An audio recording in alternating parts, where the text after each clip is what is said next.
Today, I'm finally getting around to making the video I've wanted to make for over a year now. Ever since I got my hands on Riegl's VZ600i, I've wanted to do an in-depth review of it, but I knew I really needed to put the VZ through its paces before I did and not rush this video. And instead of just doing a simple review video, I decided to put it up against one of the most used and most trusted scanners in the terrestrial scanning industry, Leica's RTC360. Now you may be thinking they're both tripod mounted scanners. How different can they be? Well, let's just say it was a battle to try to keep this video under 10,000 words. After I really started picking apart these scanners, I started to realize just how different they actually are. This isn't going to be a brief overview of the marketing material from the manufacturers and a simple cloud-to-cloud comparison from a couple data sets. We're going to analyze each scanner using over 20 metrics, and I did extensive testing over multiple sites. We're going way beyond just a simple accuracy comparison this time, and I did not pull punches. You're getting a 100% impartial comparison from someone that has no dog in this fight. There were flaws to be found on both sides, and since we're talking about a six-figure investment, I think prospective customers need to know not only the strengths of each scanner they're looking to buy, but also the weaknesses. Let's get after it.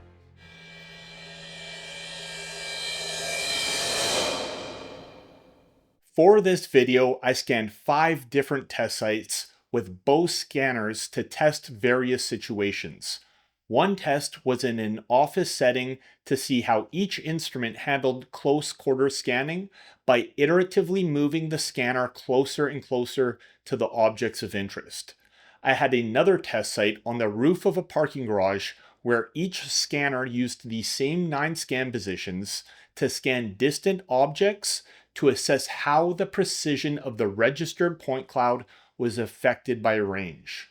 I scanned an underpass of a highway with both scanners that I used to see how each scanner could pick up fine details of objects like steel plates and the heads of bolts. And I found a dimly lit site that I used to see how each scanner handled poor lighting conditions when taking images for pano generation and colorizing their scan data.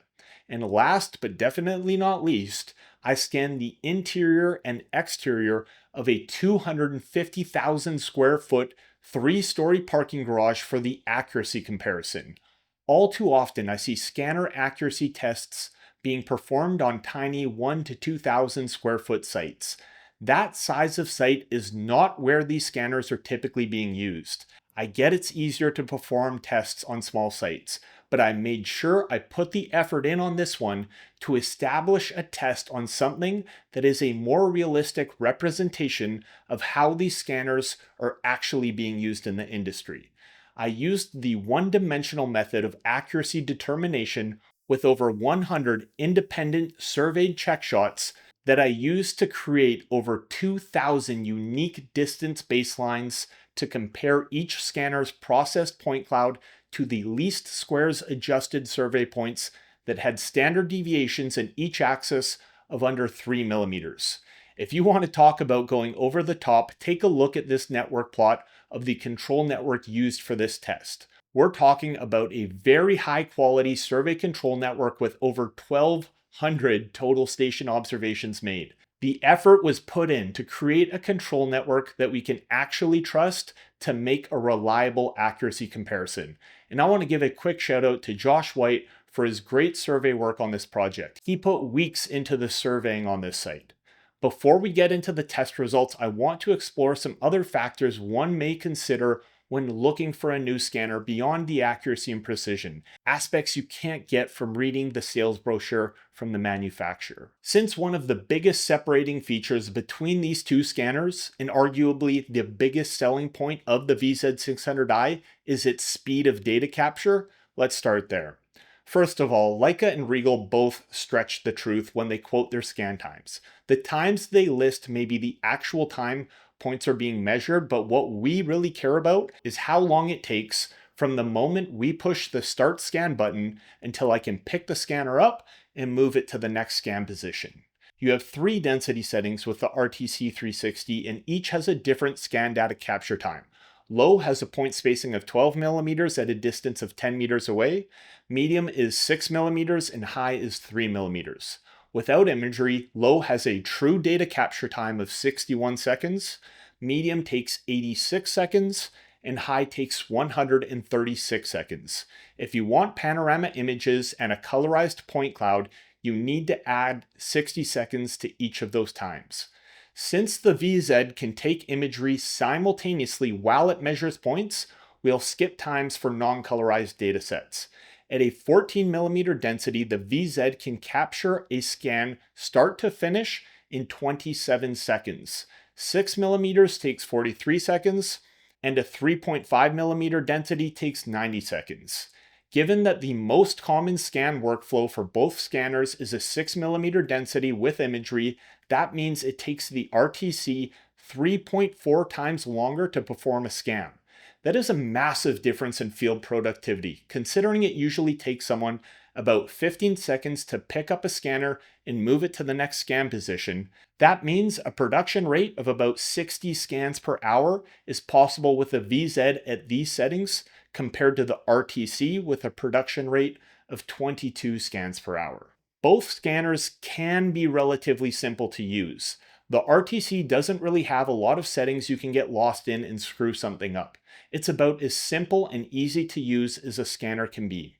The VZ has a lot more going on with it. It can be operated by someone with a rudimentary understanding of scanning, but there is a possibility where someone could get themselves into trouble by changing a setting that they don't fully understand. On the flip side, once somebody knows how to use it properly, it's capable of a lot more than the RTC. You can change the pulse repetition rate if you want to extend your maximum effective scanning range. You can connect to an RTK service via a N-trip connection if you have the optional RTK antenna, and you have a much higher fidelity of customization for your scan pattern, to name just a few options the VZ gives you. The RTC is commonly operated via a tablet using Leica's Field360 app, which more or less requires the user to set the links between scan positions in the field. If you have an operator in the field that has a solid grasp of cloud-to-cloud registration, this can make the final registration in Leica's Register 360 fairly easy. However, if there is poor link creation in the field, it can take a lot of work in the back end to fix that. Field registration is almost fully automatic with the VZ, with the exception of using anchor points that are utilized when placing a new scan that isn't in sequential order. This makes field registration very straightforward in most circumstances. However, you don't really have as much reassurance in the field that you have the overlap you need. With the RTC, if a link fails in Field360, you'll be notified, and you can go back and add an extra scan in to fill the gap. With the VZ, you will eventually see that the field registration has stopped, but exactly pinpointing where the issue is isn't as straightforward as it is when using Field360, and fixing registration in the field with the VZ is more of a task as well. In my opinion, Field360 is a far superior field app compared to Riegl's VZ I-Series app. The functionality and control you have in Field360 is light years beyond what Riegl offers. You can create links, you can look at your point cloud as it's being created in 3 dimensions, you can optimize a scan bundle registration in the field, you can create multiple bundles in a single job, allowing you to separate overlapping floors, you can jump into individual scans, you can export a rough point cloud in the field. There's just a lot you can do in Field360. Leica has also recently added some new features in Field360, such as being able to create a floor flatness report in the field. This could be handy if you're tracking a concrete pour in real time and wanted to have results in the field. You do need to purchase the Pro version of Field360 to use it though. With the VZ app, all you can really do is gain remote access to the scanner. This can be handy, but I really rarely use it. One cool thing about it is if the scanner is connected to the internet, you can remotely access and operate it from anywhere in the world as long as you are connected to the internet as well. This could have a lot of useful applications. Maybe you have your scanner set up to do remote monitoring, or you have a field crew experiencing issues. You can be sitting on a dock fishing somewhere while scanning a quarry 5,000 miles away, or troubleshooting issues with one of your field crews with nothing but your cell phone. Both scanners do a good job as far as creating a compact package goes. I know the VZ600i is considerably lighter than its predecessor, the VZ400i, so that's a big improvement from Riegl. They both clock in near the 15 to 17 pound mark with a tripod and batteries. I've never had an issue with either in regards to their weight. I do prefer the backpack carrying option with the RTC. It's very easy to transport, and the scanner and tripod fit in the overhead storage of an airplane for travel work. I'm not a huge fan of the wheeled travel case that comes with the VZ. I don't love the idea of bumping over door jambs, curbs, or uneven pavement with a six-figure scanner. If there is a soft backpack case for the VZ out there, I'm unaware of it, and if it doesn't exist and anyone from Riegl sees this, it might not be a bad idea to make one. I often have to climb a ladder to access a roof to scan. Doing that with the RTC's backpack is a piece of cake. Holding onto a case with one hand and with a tripod slung over your back and climbing a ladder is just not as easy and definitely not as safe. The RTC does have a much better tripod mounting system, in my opinion, that uses a quick connect latch versus the VZ that uses a lever that tightens a nut to secure it in place. Something that became very apparent to me when working with VZ data is the amount of noise that accumulates pretty quickly on round or complex surfaces with low reflectance. Take this I-beam for example. As I filter points by the distance in which they were scanned from, we can see how range affects noise. At 20 meters, the vast majority of the noise has been removed. At 40 meters, it's quite a bit noisier. And beyond that, we start getting into levels that may be problematic for some applications.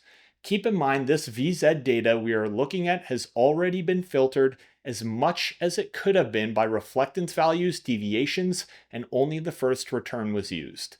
This sparked my desire to run a side-by-side comparison with the RTC to see how noise differed between the two at varying distances or on varying surfaces. The RTC isn't strictly a time-of-flight scanner per se.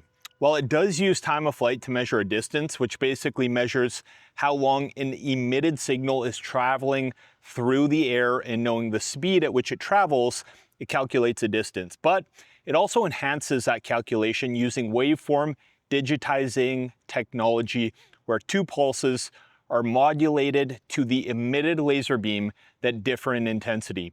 The pulse with the higher energy is used for measuring distances on surfaces with low reflectance, and the lower energy pulse is used for surfaces with higher reflectance. As far as I understand, and from the research I've done, the VZ doesn't take the same approach. But that being said, the operator of the VZ can adjust the pulse repetition rate, which gives the VZ a distinct advantage for scanning at longer distances compared to the RTC, whose maximum effective range is only 130 meters, and that's with good reflectance. Going into this test, I was assuming to see a significant decrease in precision from the RTC compared to the VZ once we started looking at scanned objects approaching the extents of the RTC's range. With the VZ, I can adjust the pulse repetition rate of the scanner, which essentially adjusts the number of laser pulses emitted per second. Lowering the PRR increases the maximum range at which the scanner can measure objects. For example, at 140 kHz, the VZ can measure up to 1,000 meters on high reflectivity targets, while at 2200 kHz, the maximum range drops to 220 meters. A higher PRR allows the scanner to collect more points in a given time, so with an equal density of points being measured, increasing the PRR enables a faster scan. However, this comes at the expense of a reduced maximum range. With that in mind, I scanned this test site using a PRR of 2200 and 1200 with the VZ. When decreasing the PRR from 2200 to 1200, we add 20 seconds to the scan capture time for a total of 63 seconds per scan at a 6mm density. The VZ has 4 PRR steps. After 1200, we can go down to 600, then step down again to 140. When I go from 1200 to 600, you more or less double your scan time and quadruple that when you go down to 140 kilohertz. And keep in mind, when you're scanning really far objects, a 6mm density at 10 meter spreads out pretty fast, so you'll likely want to increase your point density to 3.5 millimeters, which of course slows down the capture speed even further. Pretty soon you're looking at nearly a 20-minute scan. While the VZ technically is capable of long-range scanning, you can see how it becomes fairly inefficient if you plan on doing a lot of it. That's why I chose to focus this range test on medium to shorter distances and tested a PRR of 2200 and 1200. I captured a third test with the VZ where I scanned at 2200 kilohertz and a 14mm density to create a quick panorama scan, then windowed out the far structures of interest and set a PRR of 140 kilohertz and use the high precision mode for those windowed scans, but based on the results, it appears to me that there may have been a glitch in the software of the scanner where it didn't use a PRR of 140 as it didn't pick up the further structures I tried to window. In fact, the 1200 kilohertz scan was able to capture objects further than the windowed scans set at 140 kilohertz. Let's look at a few side-by-side cross-sections of this test that include the 4 datasets all captured using the same 9 scan positions. Again, the VZ data was filtered as much as possible without removing any data we needed in this test and all remaining tests we look at. No distance filtering was done on any dataset, as obviously this would negate exactly what we are trying to test for. The RTC data was only filtered on import using fairly typical settings. The magenta points you're looking at are the VZ at 1200 kilohertz with a 6mm density. Brown is the VZ at 2200 kilohertz with a 6mm density. Peach was my attempt at using panorama scans at 2200 kilohertz with a 14mm density, then adding in 140 kilohertz fine scans with the high precision mode turned on. And finally, green is the RTC360 at a 6mm density. First up is a water tower 120 meters from the nearest scan. What really surprised me here was that the RTC had less noise than any of the 3 VZ datasets. And considering this was at the very extent of the RTC's maximum scan range, I was expecting to see more noise comparatively. Perhaps the automatic filtering in Register 360 cleaned a lot of it out. Both the 2200 kilohertz VZ datasets had about the same level of noise, and the 1200 kilohertz scan had an obvious reduction in noise. After speaking with some of the staff at Riegl, this is what I expected to see, as I was told range-induced noise could be reduced by lowering the PRR. Next, we'll look at the building across the street and to the east that was about 75 meters away. The RTC again had the least noise, and I don't know if I'd say the 1200 kilohertz dataset was half as noisy as the 2200 datasets, but it was definitely better. And this is the north wall of the garage that's about 35 meters away from the closest scan. We see more or less the same results here. The RTC has the least amount of noise, trailed by the 1200 kilohertz scan, then the 2200 kilohertz scans. So after I filmed the 2 tests we just looked at, I reached back out to Riegl and they confirmed that when you use the high precision mode with a windowed fine scan, it ignores the pulse repetition rate setting you chose for that fine scan. I guess it's better to learn that here in testing than on a paid job, but now I'm back to the site to see what the 140 kilohertz fine scans can actually do now that the high precision is turned off. Kind of an odd choice from Riegl to let you choose a pulse repetition rate that they know won't be applied. Nevertheless, let's see what we get. I'm back in the office and I've processed the data set we just captured with high precision off in the windowed fine scans set to 140 kilohertz. There is no doubt it worked this time, as I captured a cell tower that was about 340 meters away. The real question is, did we reduce noise on that water tower? The new dataset is shown as the blue points. It does look a little less noisy compared to the 2200 kilohertz datasets, colored in peach and brown, about par with the 1200 kilohertz dataset, colored as magenta, maybe a bit better, but I'd say the RTC data colored in green still looks just a little bit better, but it's pretty close now. And finally, when we look at one of the close lampposts that I encircled with scans, we see the same trend continuing. It is somewhat surprising how much more noise the VZ had on dark round lampposts compared to the RTC, but having sectioned out a lot of VZ datasets, this is a reoccurring theme that I see time and time again. I wanted to assess if the noise on this lamppost would have affected accuracy, so I used the circle extraction tool in NForce on each dataset. All 4 datasets define the radius of the pole between 50 and 51 millimeters, which when measured out manually using a cloth tape and a bit of trig, turned out to actually be 50 millimeters.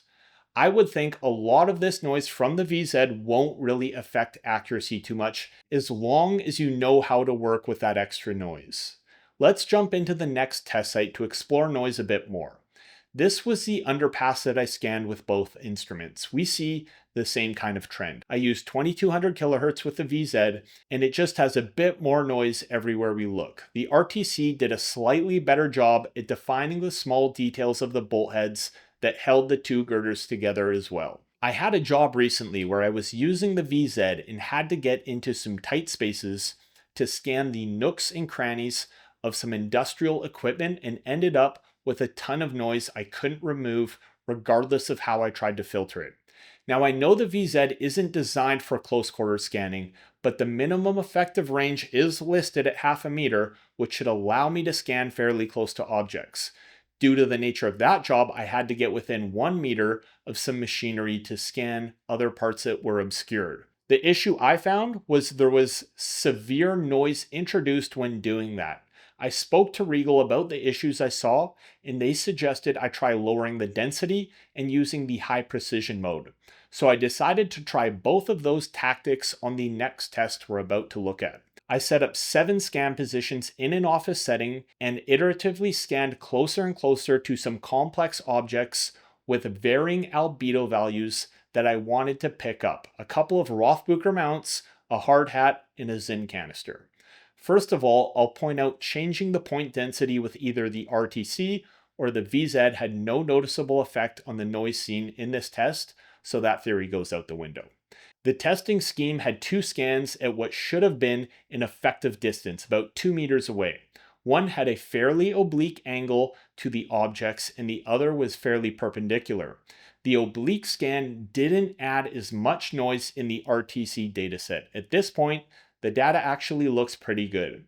As we start viewing the scans that get closer and closer to the objects, we slowly start adding in noise, but not a ton until the last 2 scans that were 40 centimeters and 20 centimeters away from the objects.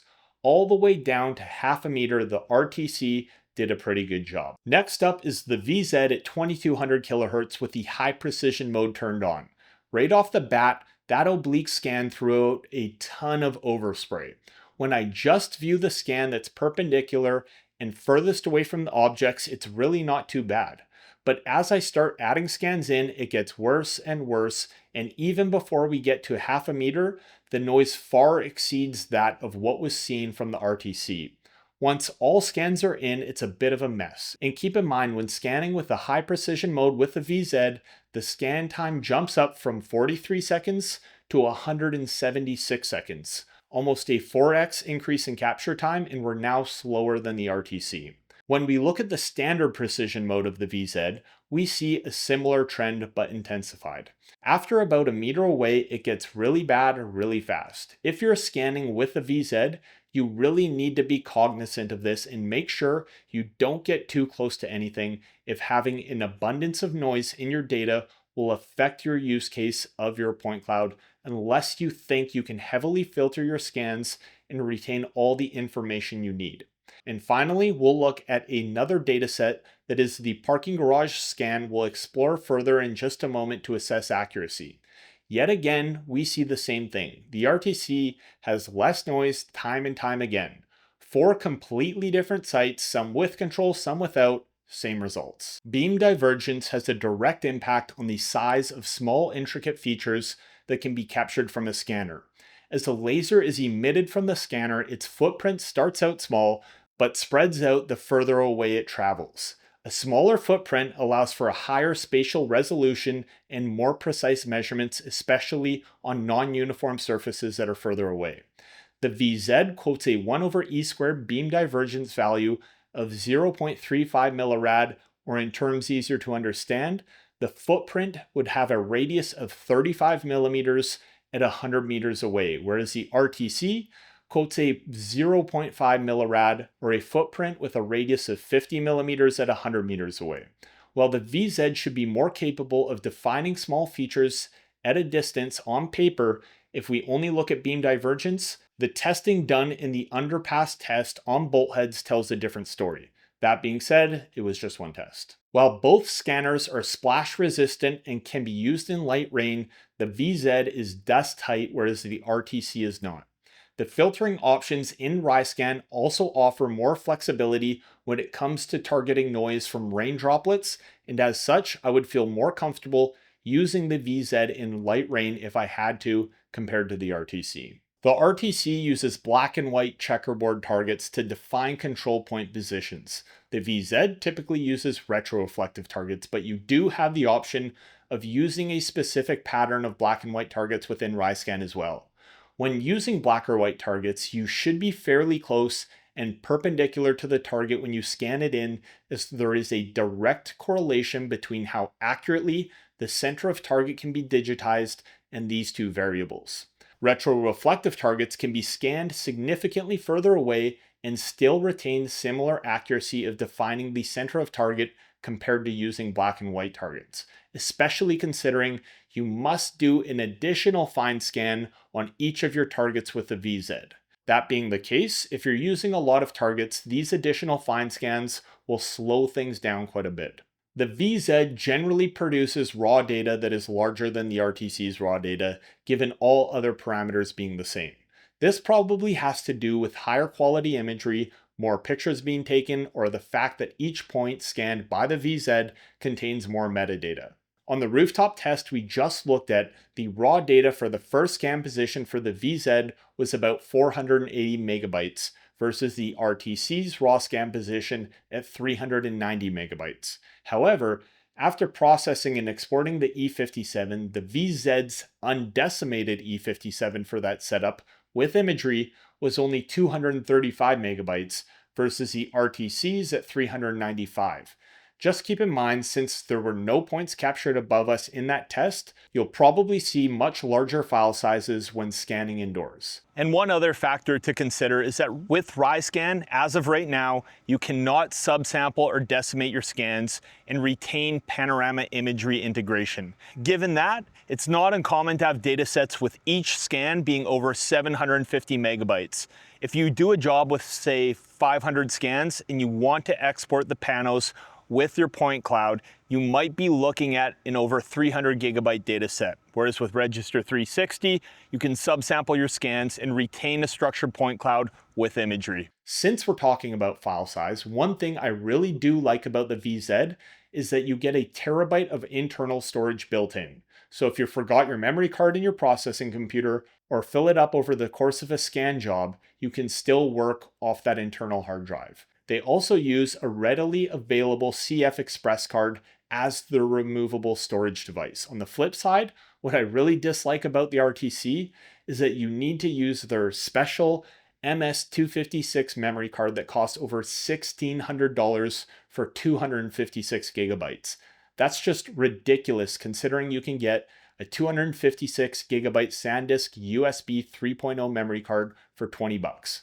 Sure, the Leica card has an aluminum case and I'm sure it has great read and write times, but enough to justify an 8,000% markup. Both the RTC and VZ have 3 internal 12 megapixel cameras they use for panorama image capture. The typical scan workflow for the VZ is capable of such short scan times because it takes the images while it captures the scan data. The trade-off here is that you are restricted to a certain shutter speed, because if you slow it down and leave the aperture of the camera open for too long to capture more light, with a moving sensor, the motion blur becomes too great and causes poor image quality. And restricting the shutter speed can cause an underexposed image when it's dark, especially considering both scanners use fairly small sensors. You can increase the ISO up to a point, but as you increase your ISO, you're making a grainier image and you can only compensate so much with a higher ISO value. The internal cameras of the VZ do a pretty damn good job in well-lit conditions, but struggle in poorly lit conditions because of these factors, until recently. Riegl just released a firmware update for the VZ that allows for HDR imagery, which leads up to the next test site. I set up both scanners in the same spot with the same lighting conditions and took a few scans. There really aren't any settings you can alter with the RTC to improve the imagery, so I just made sure adaptive imagery was off, which downscales the photos taken based on point density. For the VZ, I took 2 scans. The first one was taken under the standard settings for a normal 2200 kHz scan at 6mm. I had to slow the shutter speed down as much as I could and max out the ISO. So with that in mind, if it were any darker, the image would have been even more underexposed. This second panel was taken with HDR on, which requires the images to be captured after the points have been captured, which obviously slows things down quite a bit. For reference, the first scan took 43 seconds and the second scan took 98 seconds, so just over twice as long. Even still, at 98 seconds, the VZ is 70% faster than the RTC, and the quality in the images, which are also used for colorization of the points, are a night and day difference. The RTC went the other way and totally overexposed the images, not to mention the resolution is much worse than the panoramas from Riscan. Thanks to some recent updates to Riscan, we can finally get reliable exported scans with the panorama images embedded that can be read by most third-party programs. This was not the case a few months ago, and bravo to Riegl for fixing this. With the VZ600i, you have to manually set your exposure via the ISO and shutter speed. I have no idea why there isn't an option for auto exposure. The problem is when you're scanning away and come from a well-lit area to a dark area and forget to adjust your exposure, you cover your point cloud with either over or underexposed points. You can go in and try to manually adjust the exposure in post to fix this before using the images, but it's a pain. If anyone from Riegl sees this, please add an option for auto exposure in a firmware update. There's no question about who wins on this front. Riegl has put a lot of effort into making the VZ a do-it-all instrument, and it really shows with the plethora of accessories you can get for it. The VZ has an optional GNSS antenna that you can use to connect to an RTK network via an N-trip connection, or thanks to a recent update, you can also post-process the GNSS data.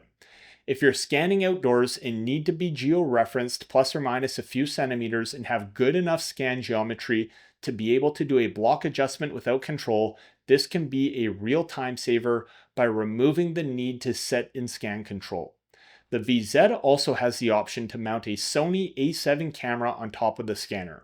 I haven't personally used this setup, but I have seen some datasets that have used it, and the results were very impressive. It's not cheap though, and you're dealing with another external component to the scanner.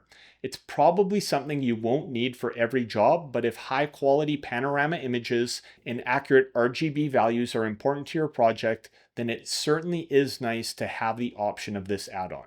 And we can't forget about the VZ's ability to do kinematic scanning. I haven't got the chance to try it out yet because you do have to pay an additional cost to process the data, and we personally already have a few SLAM scanners, but I've seen some datasets that have me interested in dipping my toes in doing some SLAM with the VZ.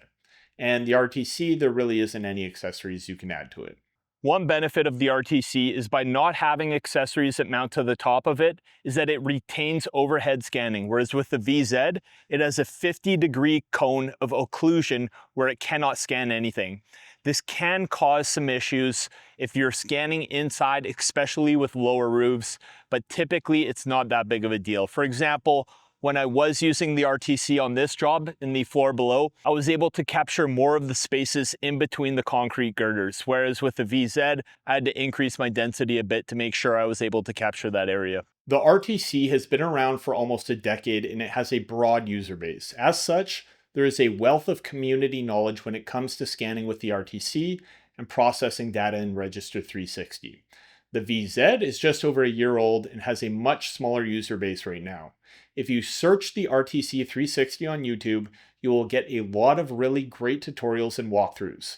If you do the same for the VZ, you will find a couple webinars from Riegl, but not nearly as much as what's out there for the RTC. There are some RISCAN specific videos because the VZ600i isn't the only scanner to process its data with it, but it's still a drop in the bucket compared to what's out there for Register 360. On that note, I do have plans to create a start to finish walkthrough video of how to process VZ600i data inside RISCAN at some point in the coming months, so hopefully there will be that resource somewhat soon. If you're having an issue with the RTC and you can jump on the laser scanning forum, you'll probably find an answer that day. Since there are relatively fewer VZ600i or RISCAN users, it may take longer going that route, but there are still a few guys on there that post regularly that are a wealth of knowledge on Riegl equipment and processing methods. I can't imagine anyone that is familiar with both Register 360 and RISCAN trying to argue that RISCAN is easier to learn. The first 5 or so projects I processed in RISCAN sucked. There is a learning curve to using it, and the learning resources available aren't amazing. They're not terrible, but they just lack the production value of companies that have put more time and effort in on that front. I think Navis really sets the bar here, at least from all the scanning companies I've used.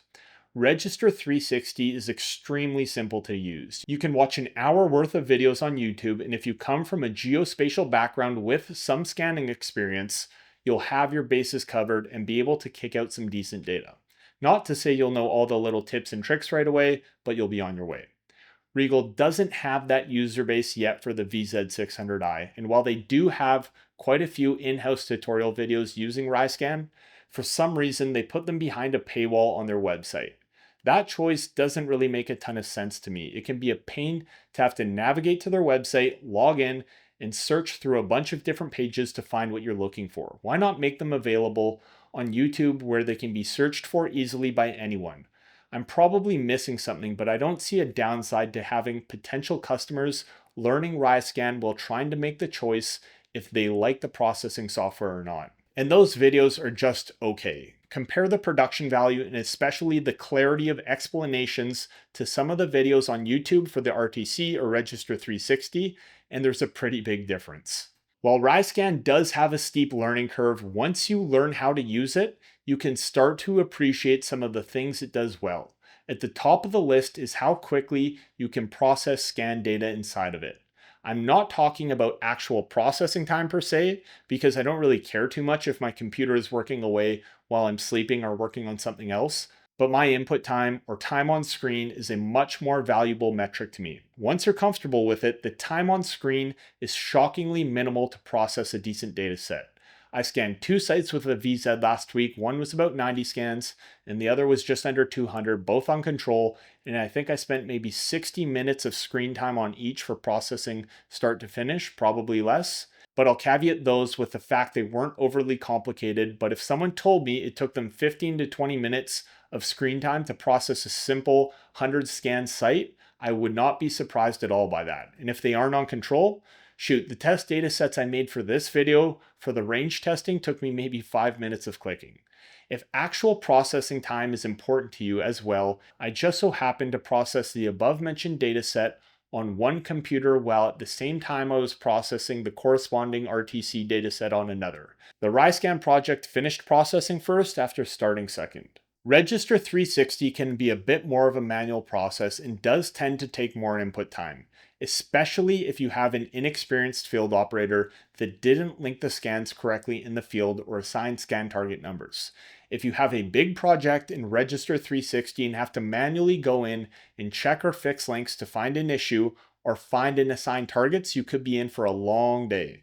RiScan automates most of the process, and what's pretty slick is when applying control, you don't need to assign any target point numbers at all. It looks at the geospatial relationship of the control points and the geospatial relationship of the scan targets and links them together automatically. One aspect of RiScan that is truly terrible is the lag experienced when visually navigating your scan data. It's not good. I've tried numerous times to work with Riegl support on this subject.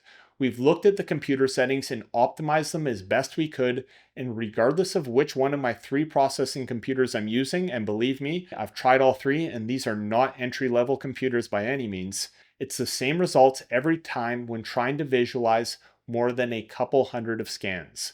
This really limits the manual cleaning, sectioning, or investigation of data I can do, and is one thing I truly dislike about RiScan.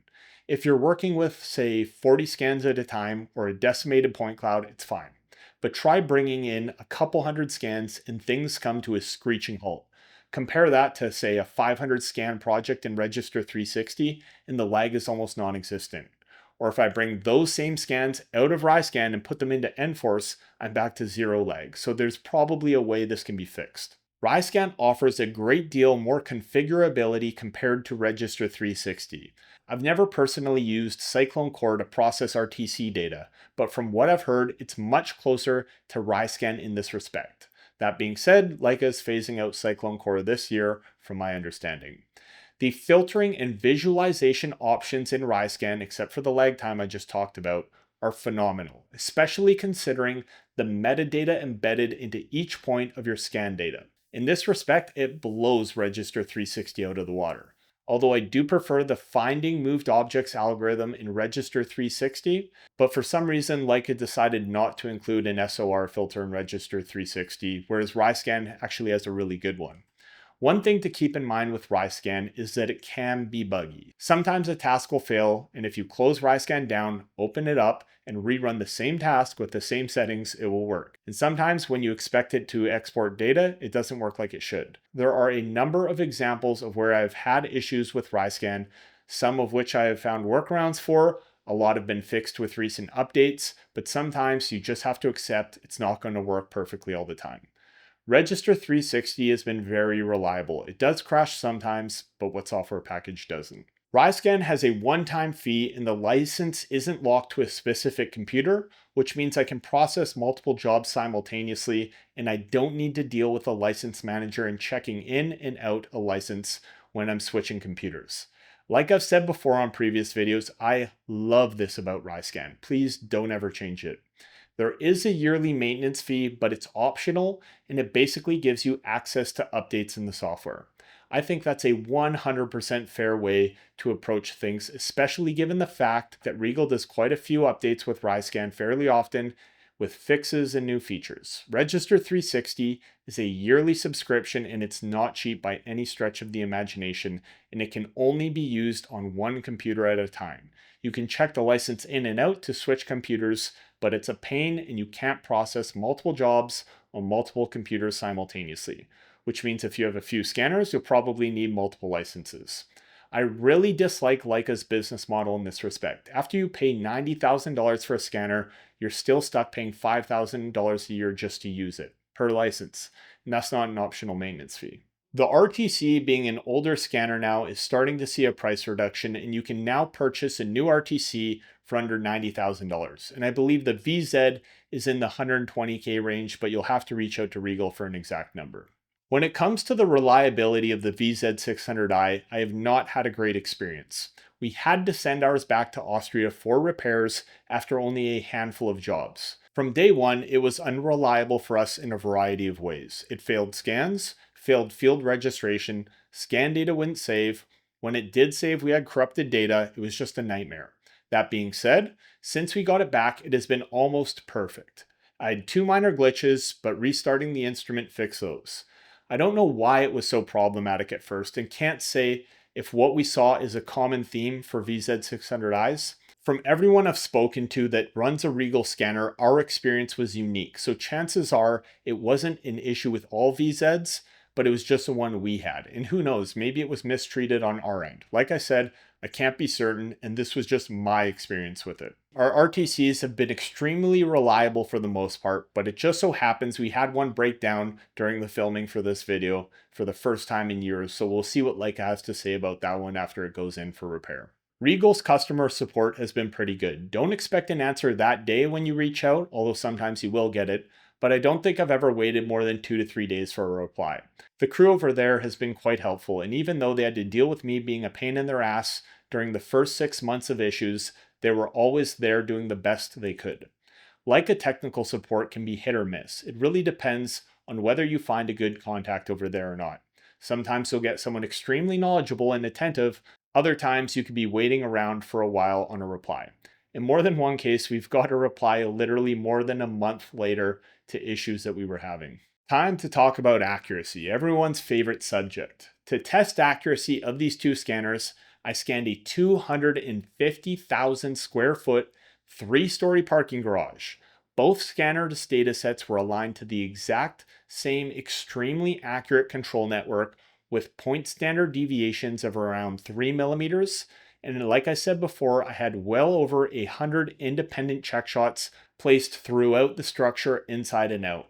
I used the one-dimensional method of accuracy determination to assess the accuracy of each dataset. If you aren't familiar with that method, I released a video a couple weeks ago detailing how it's performed, and I'll leave a link to that video in the description that will give you an in-depth explanation of how it's carried out. In my opinion, it's by far the most comprehensive method of comparing accuracy between datasets from two different manufacturers that use two different registration software packages.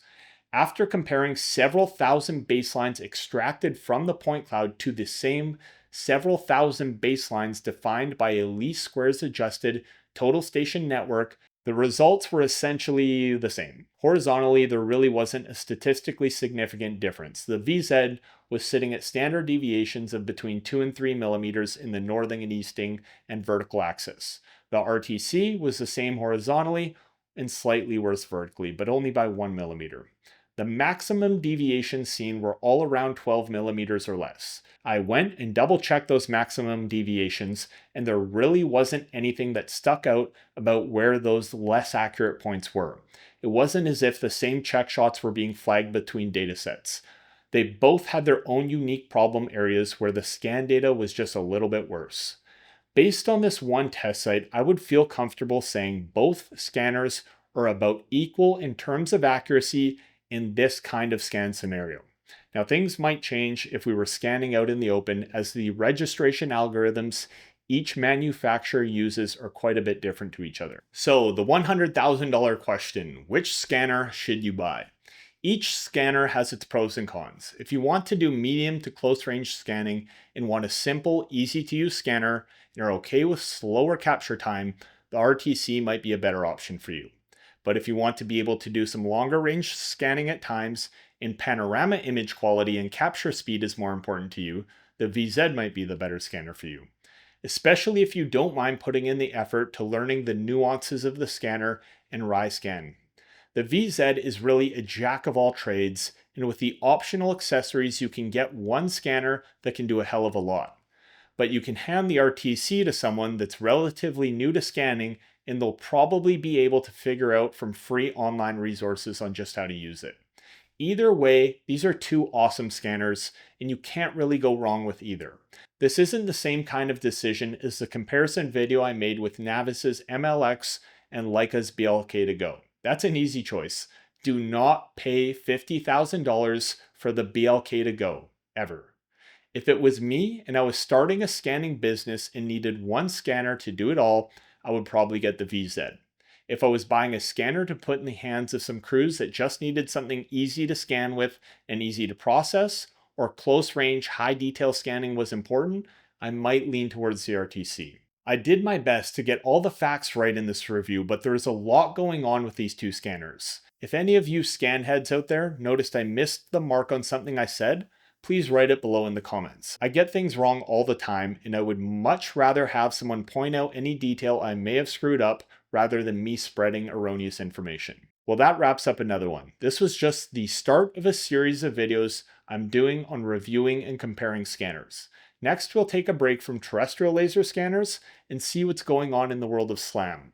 I was able to talk Navis, Emesent, and ZNF to putting their premier SLAM scanners up against each other on that same 250,000 square foot parking garage that we looked at today to see who is capable of the best accuracy. And then I sat down with each of them and had a series of long talks where we looked at the pros and cons of each system. If you're a fan of any of those three companies, you aren't going to want to miss what's coming up. Not to give too much away, but when I did the accuracy comparison between those three, I had to recheck my numbers a couple of times. The results were surprising to say the least. Until then, thank you all for watching, subscribe if you want, like if you feel it's warranted, and I'll see you next time.